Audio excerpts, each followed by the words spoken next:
What is up, you guys, and welcome back to another gameplay video.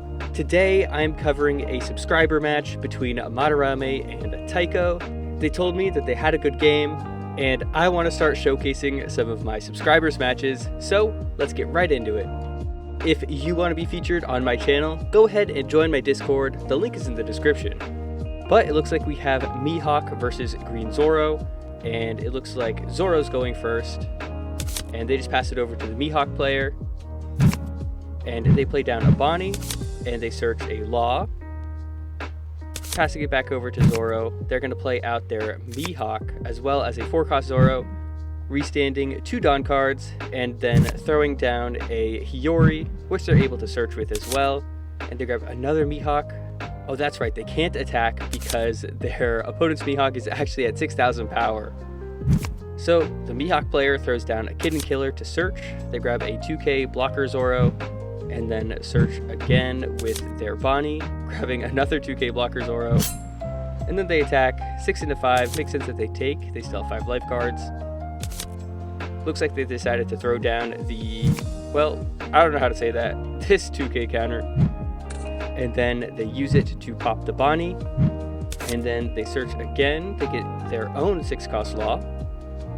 And then they throw a Dawn onto their Zoro, attack the Mihawk. Mihawk takes it, and then they get over their Kitten Killer. So it looks like Mihawk is not in the best position already because they probably would have liked to have a character on the field that they could play down their Law and bounce it back to hand to then be able to play out something like their 5-cost Bonnie here.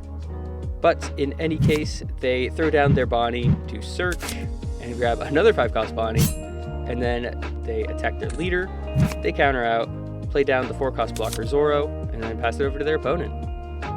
So it looks like hopefully they're going to try to bounce one of these characters back on the next turn to play down their Law before they enter their 10 Dawn turn to try to just start playing down these Law and Bepos.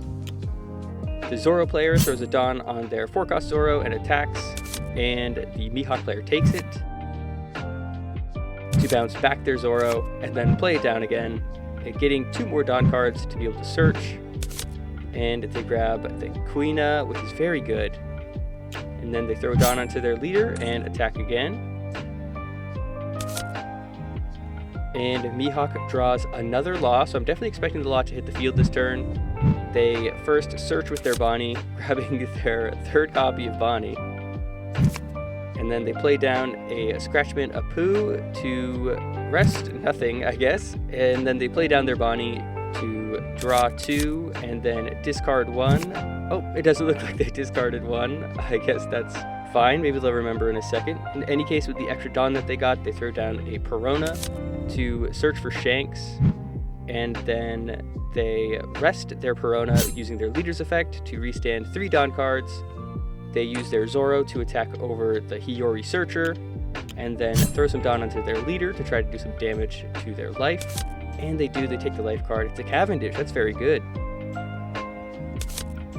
They pass it over to their opponent, and they draw a blocker, which they don't throw down, they choose to throw down the Queena, which is still very good. They're going to be able to rest it, to rest their Scratchman Apu, because why not?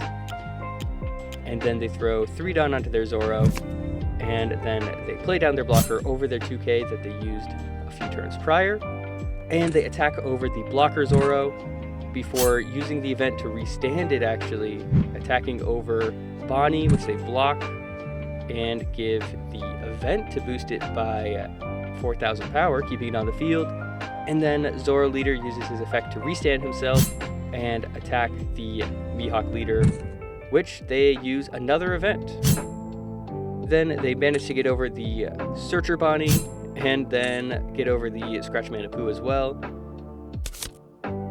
They draw another Shank, so they actually have quite a few bricks in their hand, so they're definitely going to try to get one out this turn. They play down the Shanks to keep their opponent's power lowered, and then they play down a Scratchman Apu, so they're able to actually rest their opponent's blocker, which is pretty nice. They're able to put a Dawn onto their 1-cost Perona and attack over the Queena before they use their leader's effect to rest their Shanks, getting some extra Dawn back.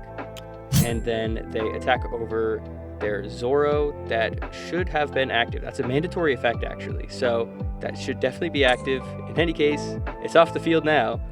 And then he draws another 2K, so they have a pretty good hand, it looks like. They play down their Cavendish, getting 2 Dawn back. And then another Zoro, which gets 2 more Dawn back. And they're able to attack over the 1-cost Perona. Might as well get it off the field while you can.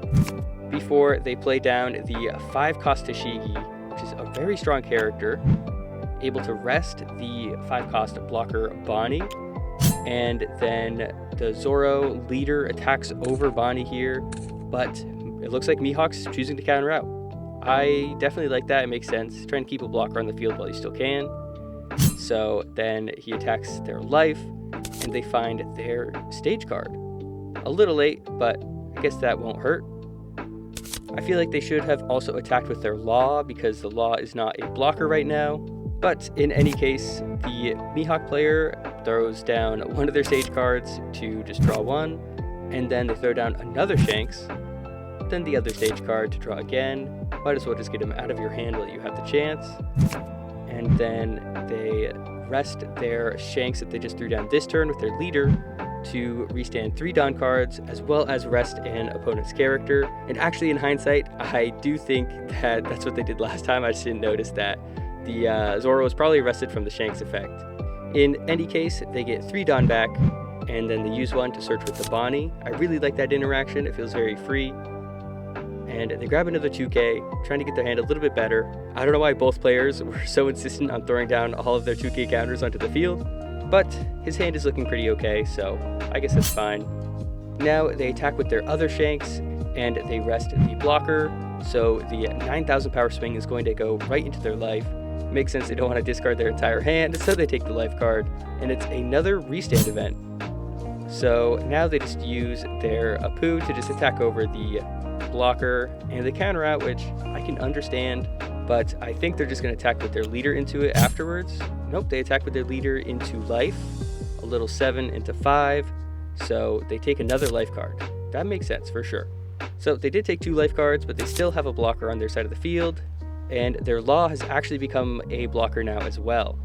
So they attack with their Tashigi, just getting the Searcher off of the field, and then they take it off of the field to play down their Law to get another blocker, to bounce the Zoro to play back down, to get 2 more Dawn cards, and then they throw a Dawn onto their Cavendish.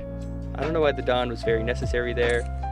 Getting 2 more Dawn cards, and then they throw 4 Dawn onto their leader and attack into the Mihawk's life, and they take it. It's a Tashigi of their own. And then they restand to attack into the Shanks, and it's a pretty easy counter. They weren't able to get it off of the field there, although they do use their leader's effect there to attack the life again, and here they block. So while it looked like Mihawk had a really good turn last turn, suddenly their field is gone and they have 3 attacks, and their opponent has 3 blockers and a life card. But I don't know if they have it in them anymore. Let's just see how the last turns turn out. So Scratch Made Apu comes down to rest their blocker again. Wow, that was actually a pretty crazy finish. I totally forgot that Shanks could rest blockers, and that allowed them to squeeze out the win, especially with the help of the Scratch Made Apu constantly resting their opponent's Kushiro. I was pretty nervous to see them throw like 3 2K counters onto the field, especially because they had quite a few bricks in their hand, but Shanks really made it work out. So that was a great game. Thank you to Taiko and Madarame for recommending that I watch this one. If you're wondering how I'm even watching these replays, there's this cool new website called dualvoyager.com, which has a ton more features than the other sim, and it's just way better because it's a website in the first place, and you can easily save replays and share them with your friends. And if you have a good one, feel free to join my Discord and submit the replay there, and I'd be happy to make a video on it. So thank you so much for watching. I hope you enjoyed the video. If you did, make sure to like and subscribe. It really helps me out. But other than that, I hope you guys have a wonderful rest of your day, and I'll see you guys next time.